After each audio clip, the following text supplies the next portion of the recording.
Well, hello everyone. Welcome to another episode of Friday at 4 VDC TV. I'm your host, Guy Page, here with Paul Bean, our social media director. And we have I don't know what the word for it is, Paul. Sobering show? Maybe? Yeah. Serious show? Yeah, definitely serious, that's for sure. Eye-opening show. Everyone. Oh. Welcome to another episode of Friday at 4. Oh, that was interesting. So, that was fun. Yeah, we're always doing stuff like that. We're having quite a day here today, Guy, aren't we? We are, but you know what? The folks don't need to know about the kind of day we've had, that's for sure. No, they don't. So,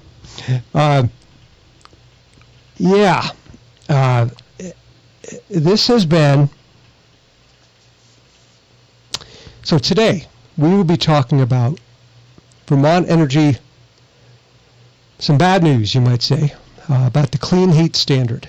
Some numbers that have come in a report commissioned by the state of Vermont on what the clean heat standard, which, for those of you who haven't heard about it, was a piece of legislation, included in a piece of legislation passed that would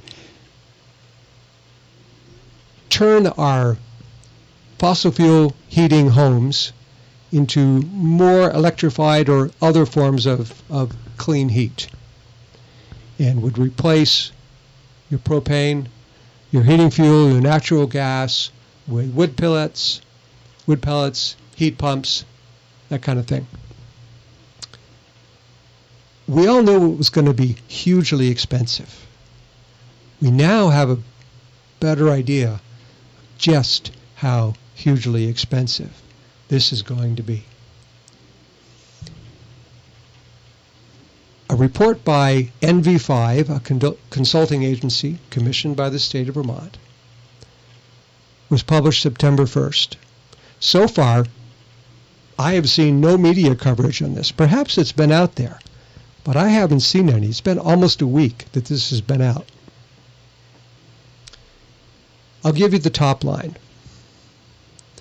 The top line is that this will add somewhere between $2 and $4 to every gallon of heating oil and the equivalent of other forms of fossil fuel to the cost of staying warm in Vermont. So right now the market rate is about $4. This would add an additional $4 onto the cost of heating homes. So right now, if you have a 250-gallon fuel tank, it costs you about $1,000. A few years ago, when heating oil was only $2 or even under $2, it cost you $500. And what, 2 or 3 times a year, maybe twice a year if it was a fairly mild winter. $1,000. Not now. A total of about $2,000 every time you fill up, between the current $4 market rate and the extra $4 the clean heat standard could put on top of this. Now, I use that $4. It may not be that high. That sort of the range given in the numbers quoted in the study really run roughly $2 to $4. There's the possibility, too, that the homeowner won't be paying all of that, because this highly regulated, this sort of minuet dance of transitioning fuel systems could possibly involve some money from somewhere else, so that, Paul, if your dad has how do you heat in your home? Where I live currently? Yeah. Well, my parents I don't live at my parents' currently because I live at the inn, so I actually don't know how she heats the inn. But your parents' house. My parents use heating fuel. Yeah, just they use oil. Bessie in the basement, That's right. the furnace and the oil tank and everything like that. Yep. And if they have a 250-gallon tank or so, Yes. This is going to cost them every time they fill up. Every time the guy comes and Yep. with a fuel truck, it's going to cost them about $2,000 is an optimum of this. Well, if I'm being honest, I kind of felt like an idiot last night because I didn't realize how expensive heating fuel was. I knew it was expensive, right? But I'm sitting here talking to my dad last night, and I said, "Oh, what does it cost to heat this building?" And I don't know the square footage of this dealership we're in, but it's pretty big. Mm-hmm. I was like, "What does it cost? $1,000, $1,500?" And he just started laughing at me. And I said, "Oh," he's like, "Are you kidding me? I just paid $2,900 for I prepaid for the winter." And I said, "What?" And he said, "Yeah."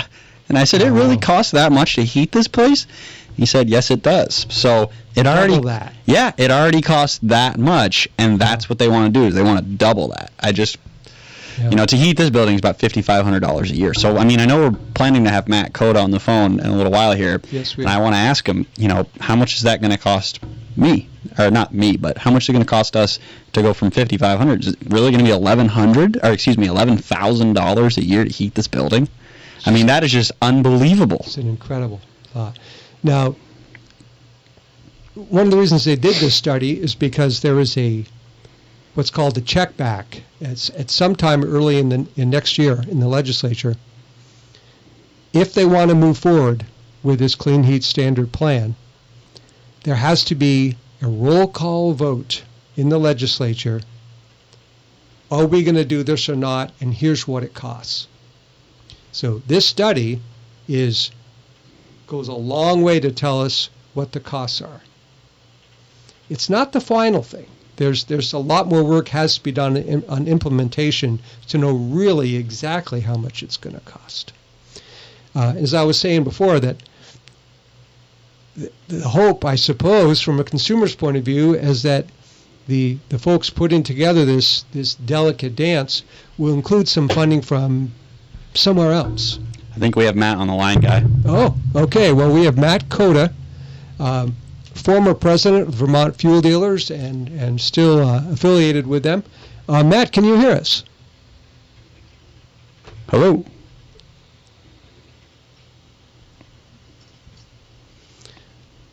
Matt, are you there? Can you hear us? I am. How are you, Paul? Oh, there he is. Oh, sorry about that. Thanks for calling in today. We appreciate it so much. Yeah, no problem.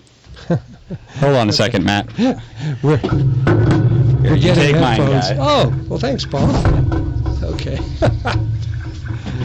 Live TV. So, Matt, you there?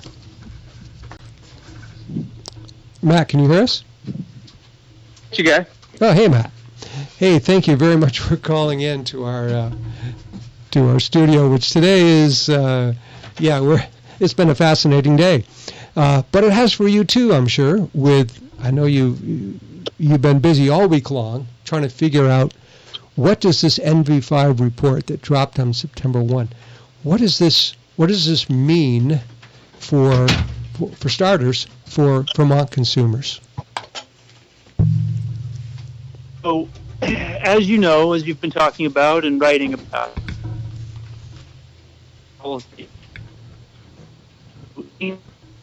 of fossil fuels that are used for heat, hot water, and cooking, and to use that money to encourage others to use less of it, whether it's through efficiency measures or through installing a wood stove or electric heating system, or to use biofuels. So we see, much like any fee based on a product that the government wants people to use less of, it would be a fee on the consumer for you continuing to use fossil heat, and it is a way to incentivize them, provide some sort of incentive for them to use less of it. And what we didn't know through this whole process was this is sort of like a backwards way of getting to a tax, right? Mm-hmm. They say, well, the tax is set at this, and whatever money we collect, we're going to devote it to this project or this program. Instead, it was, let's create the program, and then let's figure out how much money we need in order. It's not quite. We had this system, and after 18 months of studying it, we finally have Matt, are you on your speakerphone?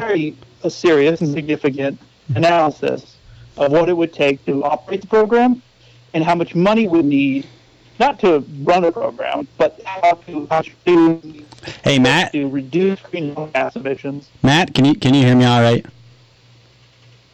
Or we have to do. No, I can't. Matt, can you hear us at all? That's a tremendous amount of money. That's free.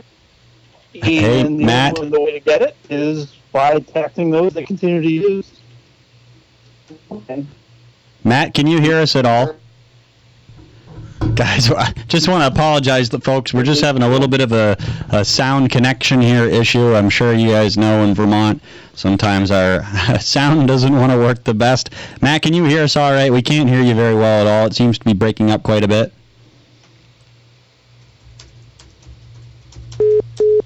Well, that answers that question. Folks, we're going to see if we can get him back on the line. Okay. Guy, take over. Oh, thanks, Paul. Yeah. Yeah. So basically, what I think Matt was saying is that this is an incentive program where they will be charging us a lot more money to heat our homes with fossil fuels, so that we'll say, "Gosh, No worries. Let's prices sure have gone up. Guess we'll have to transition to this new fancy shiny thing that they're trying to have us use, this heat pump, this wood pellets, this other stuff." So it's you might say a rather perverse incentive. Certainly when is Matt's back on? Yes, Matt's back on. Oh, very good. Matt, can you hear us all right? Yeah, I do. Okay. Yeah, and if I don't know if it was just you're out of range or you're on speaker or whatever, but thank you for calling back in. Really appreciate that. So Matt, you were telling us about the incentive nature. I think that's a funny word to use, but the incentive nature of this plan, of how that works. Yeah, I mean, so I serve on the Public Utility Commission's Clean Heat Technical Advisory Group and Equity Advisory Group, and everyone there is working hard to develop this policy as directed by the legislature, and there are ways that you could see this working and this absolutely transforming the market, as any program with money would. The question is this feasible? Is it affordable? You can do a lot of things in this world with an endless supply of money, but we don't have that. So what this report decided to do is really hone in on what this would cost in order to do enough work in the thermal sector so that Vermonters emit 40% less greenhouse gas emissions than they did way back in 1990. Takes a tremendous amount of money, about $10 billion over 25 years. And the numbers that they gave us on what the maximum MMBTU per program is about $4 a gallon for heating oil and kerosene.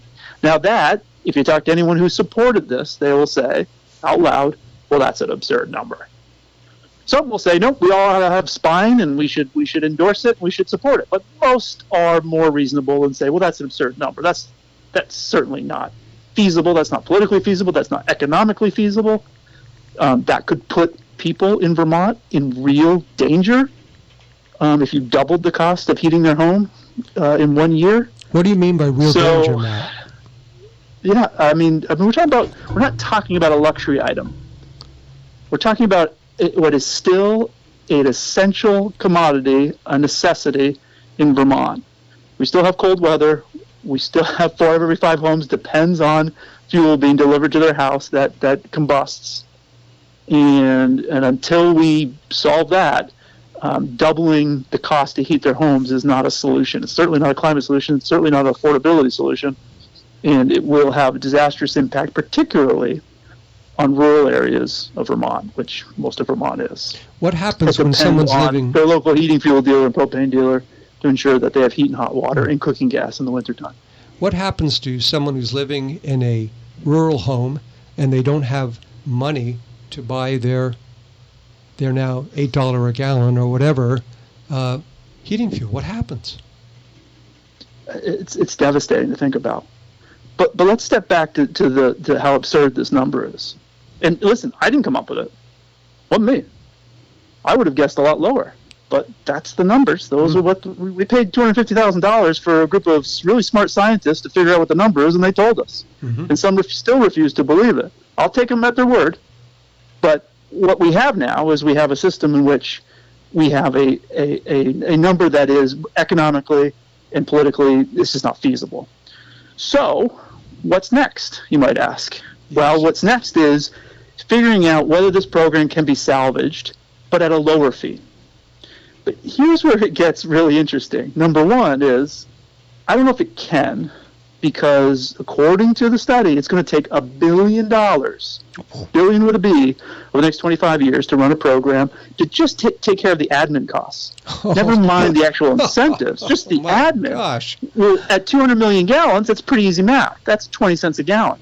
So 20 cents a gallon extra just to pay the bureaucrats to run it. That's it. Not giving you any incentives at all. So that's number one problem. Number two problem, let's say they could do it for 10 cents a gallon, 15 cents a gallon, 30 cents a gallon, whatever it is. Would that amount of money be enough to change behaviors in 200,000 Vermont homes so that they emit 40% less emissions than they did in 1990? I would argue no. I think that the smart people that put together the analysis are right. I think you do need that much money in order to achieve those goals. So if you create a program that falls short of that number, that doesn't do $4 a gallon, that does something less than that, and we don't meet the mandates in the Global Warming Solutions Act and reduce emissions by 40%, are we going to get sued? Will the state of Vermont be sued for not complying with the law? And doesn't the actual law itself set up the authority for the state to be sued? Yes, that's the Global Warming Solutions Act. But the law the reason why we're here talking about this is Act 18, formerly known as S5. It is law. Yes, this is a study. This is an analysis that will lead to a rule that could lead to its implementation through a force of law. However, what the law says, that's Act 18, the Affordable Heat Act, is that the Public Utility Commission must design a rule for approval by the legislature in 2025, but they must design a rule that responds to the law that requires them to reduce greenhouse gas emissions by 40% in the thermal sector by 2030. In other words, the Public Utility Commission wasn't asked by the legislature to design a rule that helps people use less fossil fuel or to become more efficient. It did that, but it set very strict parameters on how the program is designed. It's not designed to save people a little. It's designed to save a lot, and it must be structured as so, or else the PUC is not following the letter of the law. So they're in a real bind, and they're doing a tremendous amount of work. They really are. They're very good people who are working very hard, trying to design the rule as dictated by the law. But the law is saying, no, if you need to design this regulation, this clean heat standard, so that in 2030 we'll look back and Vermonters will be meeting 40% less emissions than they did way back in 1990. That's what the law says. So you either follow the law and design a program with a really hefty price tag, perhaps as high as $4 a gallon, or you design something less and then perhaps expose yourself to a lawsuit for failure to comply. Or you do something completely different. But that's the bind we're in. That's the box we're in. That's the corner we've painted ourselves in here in Vermont when it comes to energy policy. What would that or be? How does one get out of the box? Well, repeal the laws? Change. Amend the laws? I have lots of solutions to get out of this box. Okay. Number one is you changed Act 18. Current statute, Act 18 of 2023 says a clean heat standard must be designed that answers the thermal emissions reduction requirements in the Global Warming Solutions Act. Well, you could change that. The easiest way to lift that burden of this $4 fee is you simply say it doesn't have to be the only way we meet that. It can be a way that we get towards that mandate, but not the way that we get to that mandate. Therefore, you loosen the strings. Basically, the legislature asked the PUC to design a plan to get everyone to take 40% off, and they have to design it as such. But if they were given the latitude to say, design a program that will help Vermonters use less fossil fuel, didn't say how much less they have to use, but just use less, they absolutely have the capacity and the intellect and the ability to do that. But when you ask them to design a program that will reduce emissions by 40% in just 5 years, well, the only answer to do that is with money. And the money's going to come from somewhere. It's not going to fall from the sky. It's not going to come from Washington, D.C. It's going to come from a fee on fuel, which will be paid by consumers. Do you think the current legislature has the will to make the changes necessary? Listen, I've heard from people that voted for this law. I've heard from people who didn't, and all seem to recognize that, okay, we're now at the brink. We're now at the point where we can't say, oh, we don't know the price anymore. Or we're not at the point to say, you just have to have spine and vote for it and trust that it'll work. No, we are now at the absurd level where we understand the cost of a program as designed in order to implement this kind of really dramatic change in how we heat our homes. And we either have to accept that as consumers, and lawmakers have to accept that and pass it, or they recognize that there's a flaw in that way of thinking, that in fact finding a way to double the cost of heating for our most vulnerable is not equitable, it's not affordable, it's not fair, and in fact it's cruel. Well, Matt, and I think the legislature will figure that out, because I've already heard positive things from people who voted for this law saying, well, I didn't know it was going to be this, I can't vote for that. So I think the tide is turning. I think there's a tremendous momentum. I think the people of Vermont are speaking out, and they're saying no. And I hope, especially during this election season, that those who are running for office recognize that passing a fee to make fuel unaffordable is not the environmentally responsible way to go about it. well, and I've heard you talking about all of this, and I have to wonder. Obviously, there is the intention of mitigating climate change behind this, but are there any industries behind this? Who are some of the politicians behind this? Who are some of the main players here, I guess? Because a lot of people, I think, they don't really quite understand what's going on here and who's doing what. Right. So if you're a large utility, there's certain advantages through the regulatory process. There's no question about it. The larger companies are more apt to be able to respond and handle and adapt to a very strict regulatory environment. The smaller companies, where the name on the side of the truck is the person driving the truck, or the person who answers the phone in her kitchen at 2 a.m. to make sure that you have heat. Those companies, and those are the majority of companies in Vermont, 12 employees, 5 trucks, 2,000 customers. Those are the bread and butter. These are the men and women that supply heat to a majority of Vermonters outside of Chittenden County. They're the ones that have the most to lose and will lose under this system, in which they cannot possibly compete with some of the largest utility corporations in Vermont that are delivering fossil fuels. We've already seen one give up, and that made me so sad.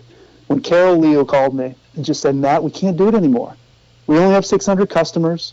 We're getting on in age, but John and I have decided to close our Jericho fuel dealership. And I said, Carol, did you get any money for it? She's like, no one came offering. We got nothing. And you're going to see good people, 2nd, 3rd generation, 4th generation Vermont companies. They're going to be really struggle in this new regulatory environment. But you know who won't? The largest corporate utilities. Vermont Gas, et cetera.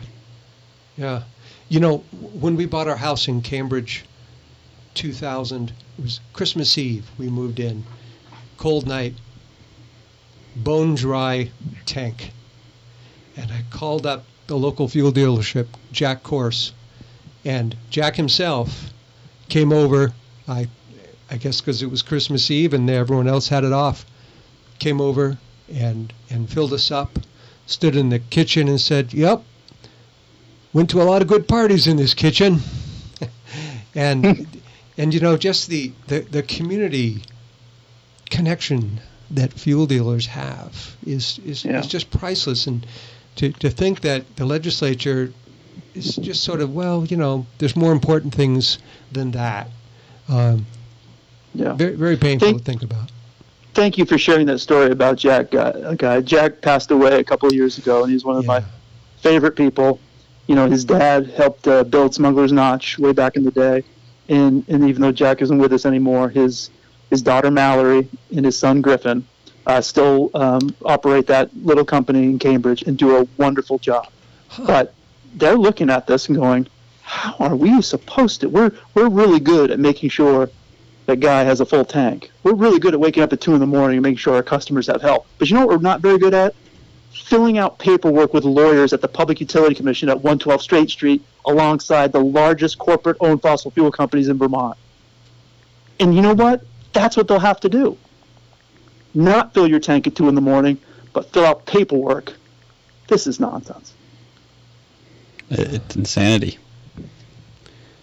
So one of the things I was looking at in this study, to get back to sort of cold, hard numbers, Matt, it talked about the benefit.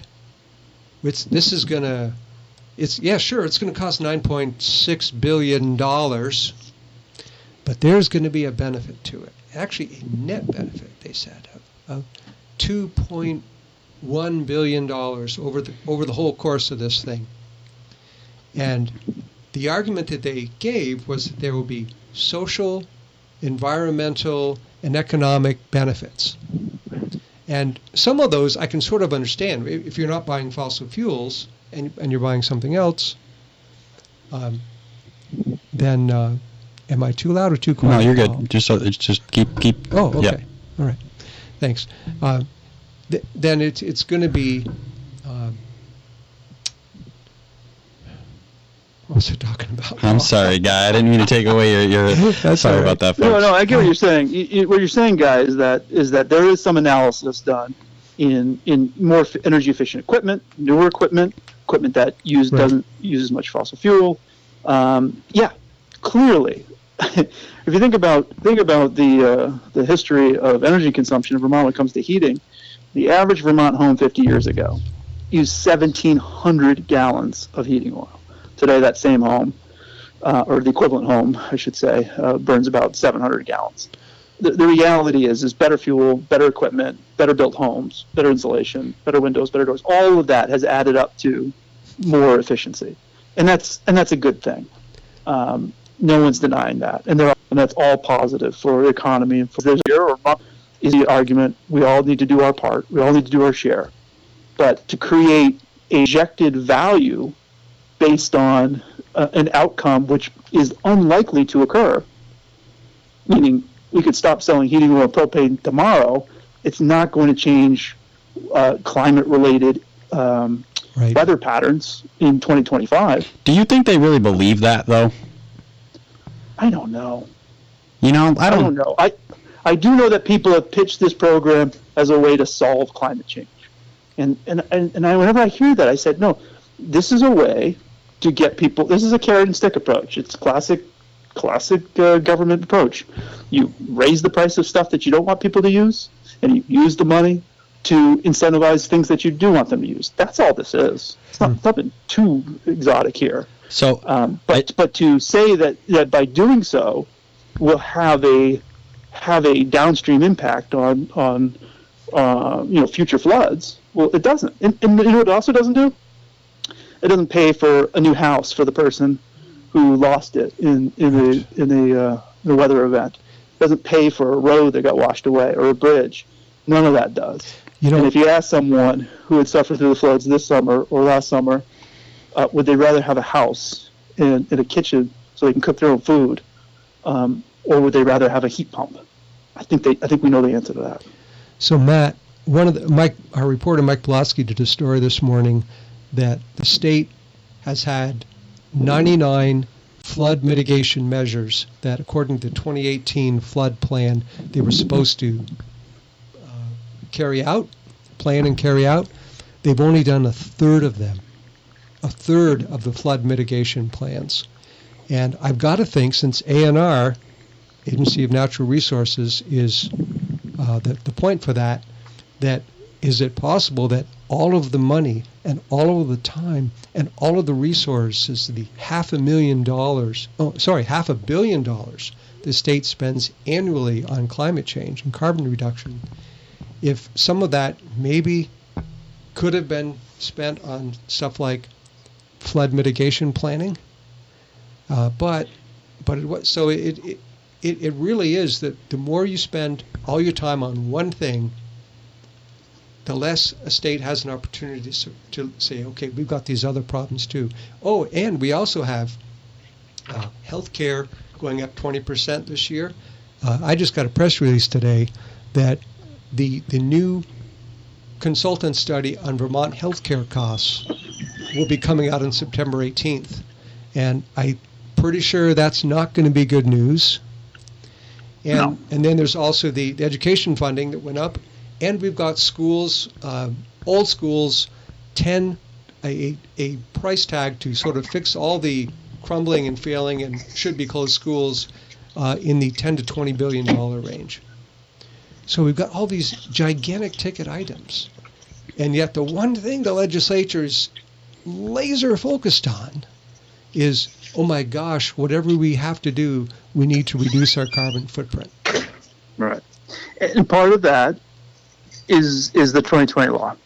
So part of that, I mean, it's hard to keep all these laws together, but if you follow the bouncing ball on energy policy, under Governor Shumlin administration made a commitment to lower carbon emissions in the electric sector and to get more people to drive electric cars and electric heat.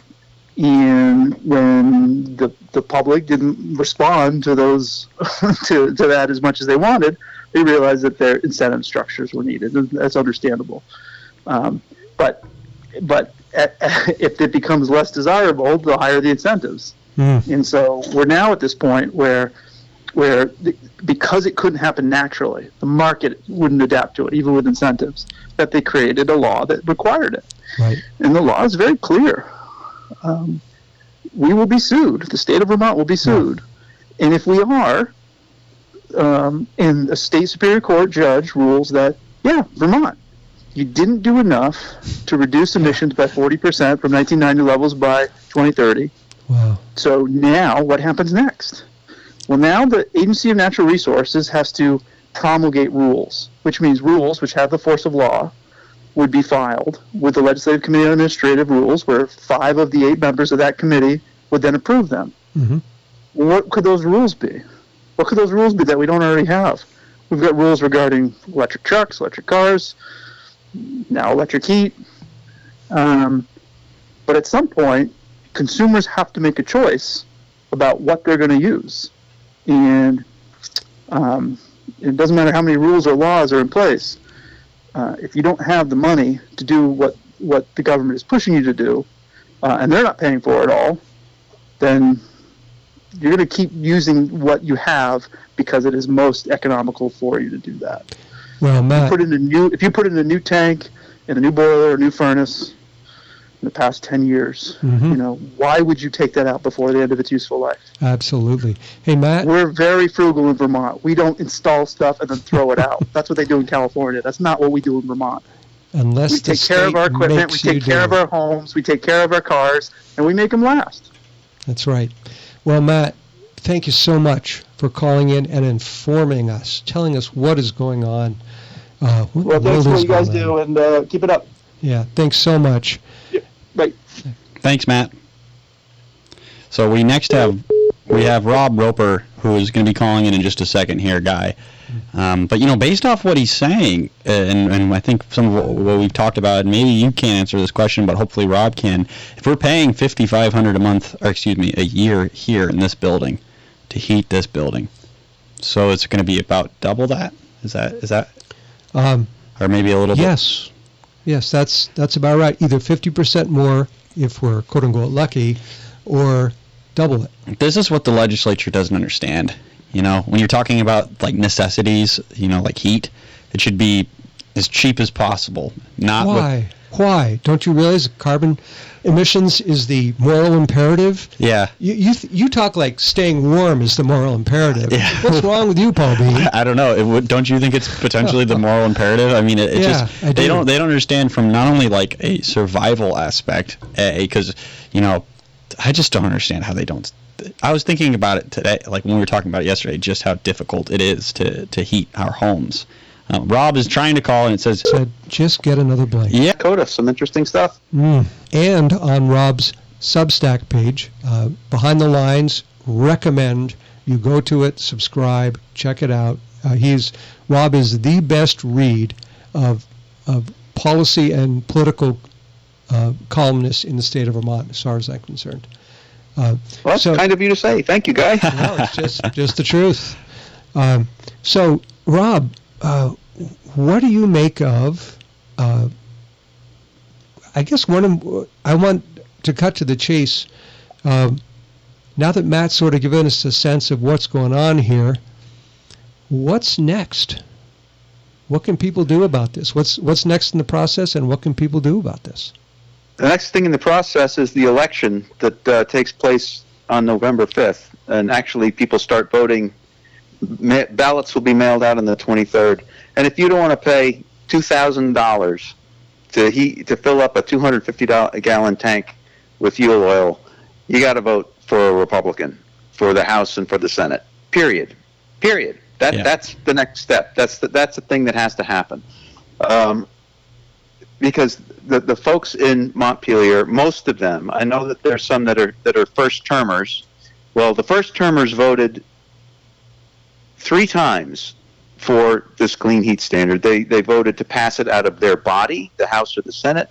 They voted to concur with the other body, and they voted to override the governor's veto of this thing. They cannot be trusted to all of a sudden change their mind after an election, after they're scot-free, to do the right thing.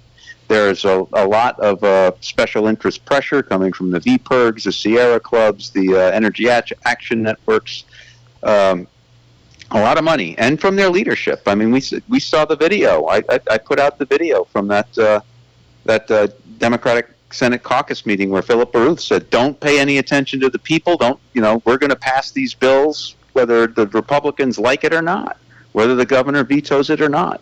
And he told the press, "Give us good press." And the press is, you pointed out, you haven't seen. I suppose you could just say that report was so dense no one knew what to make of it, but still, wow. I'm going to take a tiny exception to what you said. There are, we put out a survey, how are you going to vote on the clean heat standard? There were 1 or 2 Democrats who said that they were going to vote no on this. I'll give a little bit of a shout out to Dennis Labonte up in the Northeast Kingdom. He was one of them. But of these 79 answers we've gotten back, we've had, I think, either 2 or 3, yes, I will vote on this. And both of them, those were Democrats. The maybes were Democrats, maybe one Republican, maybe, I'm not sure. But by and large, we have been boycotted. The Chronicle has just been ignored by the supermajority. Monkey, what do they call them? Monkey survey. Yeah. Survey Monkey. Survey Monkey. Multiple choice, really easy. And we were just shut out by 95% of the Democrats who just said, no, we're just going to ignore it, pretend that it's not there. Well, I mean, I saw the survey, and I think it's great. And one of the things that was included in your message is in the spreadsheet of how they answered is their email addresses. So I would encourage anybody who's out there watching, go to that list. If your candidates, Republican, Democrat, Independent, Progressive, have not answered the Vermont Daily Chronicle survey on this question, email them and say, I want an answer to this question. And if they answer you directly, tell Guy. Say, hey, Guy, I got an answer from my person, and they said that they're going to vote for it or they're not. But, the problem, and this is the problem, the Democrats didn't answer that question. I know 3 did, and a couple said that the 2 that I saw who were, yes, I'm going to vote for this, Bram Kleppner of, I think he's Shelburne, Burlington. and or South Burlington maybe, Burlington. and Mahali, who is from Calais. Both of them are running unopposed. And so that's an easy yes for them. Yes. There's no accountability. And in deep for blue those districts, East Montpelier or Calais and Yep. Burlington are just so deep blue and unopposed. Yeah, that's right. It's easy for them. Yeah, they're blue districts and they're unopposed, and there's no accountability for them. So yeah, they're going to vote for it. And I think one Democrat said that no, they wouldn't, and you had another Senate candidate, I think it was Tom Chittenden, said maybe. Right. So it'll be interesting to follow up with him now that the official number's out. If he's a no, now that it's a $4 a gallon tax. Yeah. But the other 70 people who answered it were Republicans, and all of them said no. There's not a single Republican said they're going to vote for it. Hey, Rob, what would you think of us sending that question out again with a revision, saying now that we have $2 to think $4, you should. I think that's a really I think good you idea. should send it out again. Yeah. I think you should send the email again. Hey, the final number's out. Are you yes or no?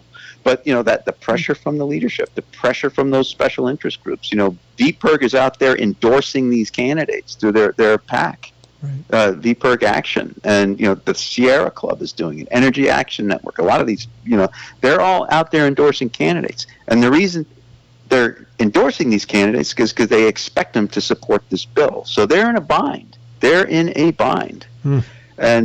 it's insane. It's insane. And here's the thing, if folks go and read my story on the Chronicle or on my page, we knew these numbers a long time ago. We knew them. That was a good point you made, Rob. It didn't have an official stamp on it. It wasn't like, it wasn't NV5, hired by the Department of Public Services, but Julie Moore, who's the head of the Agency of Natural Resources, did her calculation, and hers came out very low. Yeah. They were outraged that, oh my God, how could you say it's 70 cents a gallon? It's never going to be 70 cents a gallon. It'll be 2 cents a gallon, maybe 10 cents a gallon. How could you do this? You're just being political and your numbers are off. Well, they were off. But also, I'll point out that Ethan Allen Institute, the organization that I ran for 9 years, but this was after I left, Myers Mermel, who was the president at the time, he did a study that came out, and he nailed it on the head. He said it's going to be $3.50 a gallon to $4 a gallon more. And he ran through it. He testified to the House Energy Committee. He testified to the Senate Energy Committee. Right. And if I remember correctly, I don't think he got a single substantive question. I remember that too. From any of them. It was They a just sat there. cold. Thank you for coming. Yeah. Thank you for coming.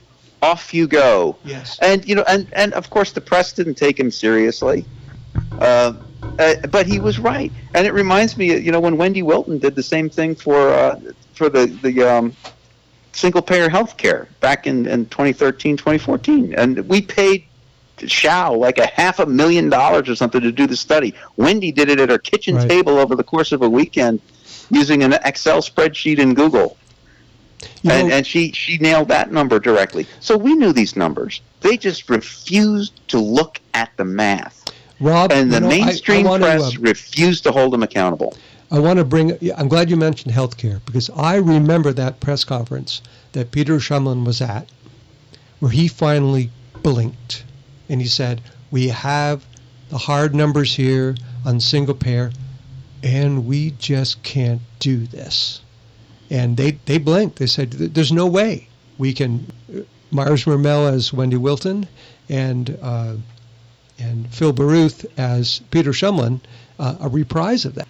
Well, we certainly can't do this. I mean, $4 a gallon, that's insane. And even if it's the low end was, I think, $1.78 a gallon. Right.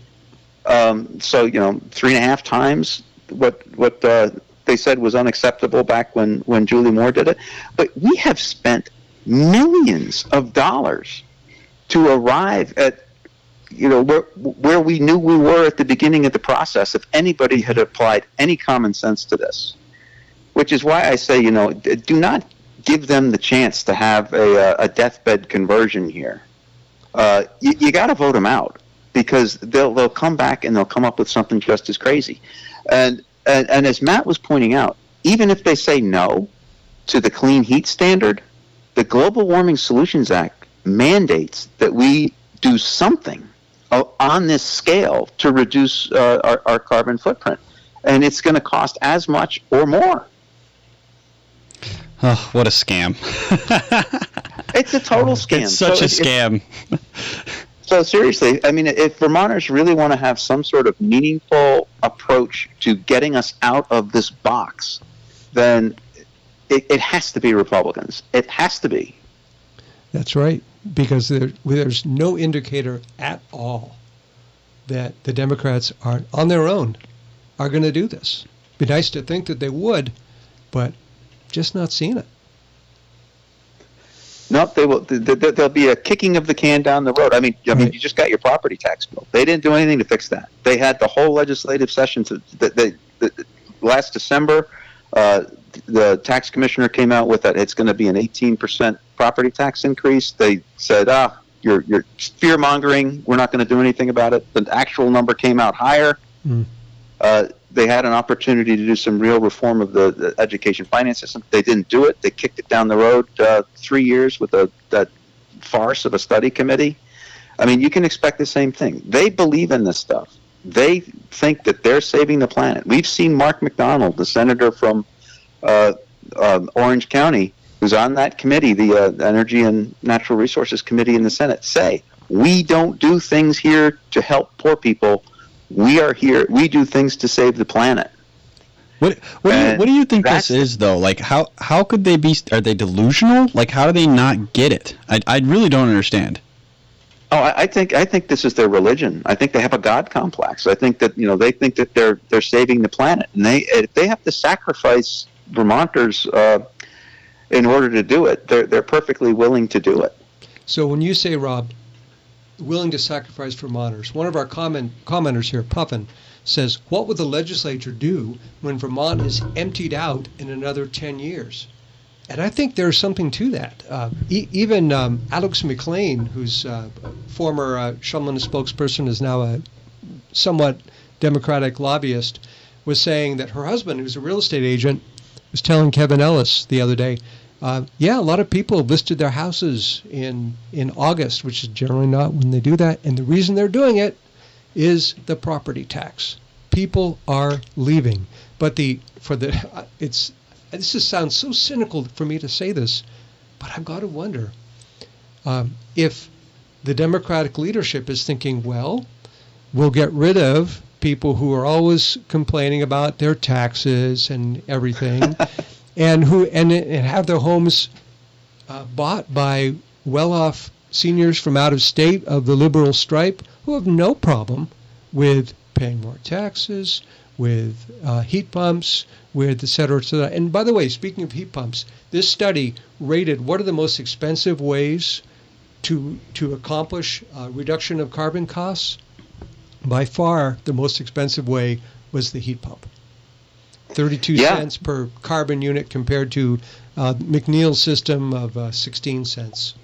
So you just sort of got to wonder where they're all going with this. But yet, getting back to the real estate stuff, and yes, that Alex McLean thing, I did write a story about that myself. But I also heard from somebody today that a similar phenomenon is happening down in the Rutland area, where there's been a whole bunch of real estate listings that have gone on after property taxes came out. And I was at a Rotary meeting last night, and one of our members is a very prominent realtor, and I was talking to him about it, and he said that they now have 13 months worth of inventory in Stowe of housing, whereas not long ago, there was almost no inventory in Stowe. Which means what does that mean? People are. Well, he said it was a function of property taxes and a function of the property transfer tax that was passed this last thing, because it seems like it's like saying you're paying $60,000 on $1 million home. You're saying the market's cooled down? The market is way cooled down. Got it. He said it's gone from a seller's market to a buyer's market overnight. Just because of this, what they in Stowe, just because what they did in the legislature this session. Wow. And maybe that is the plan. Maybe the plan is to run everybody out because that they don't like this middle class working people. I mean, it's become, basically what I call a country club economic model, where you have very wealthy people who are happy to fork over their dues to be in the club, which is a 5-figure property tax bill, and you have the staff, who are the people who are is important to people who work in the restaurants that make life worth living here. The road they make the place run. They're also the people that they expect to install these heat pumps. It's really going to backfire in a very ugly way if it's allowed to proceed. Wow. Well, Rob, boy, thank you for calling in. I'm sure this isn't the last time we'll be talking about the Clean Heat Standard, and it's certainly not the last time we're going to be calling you. Well, it's been fun. Yeah. And it's a beautiful day, so get out there and enjoy the weekend. Yeah, you bet. Wonderful. Okay. Well, thank you very much, Rob Roper. Sure thing. See you later. See you later, Rob. Well, Guy, what do you say? What do you know? I guess I'm glad I'm in this business, because it all feels to me like one of those days on may be a little piece in some positive change, we hope. And even if the change doesn't happen, which is what we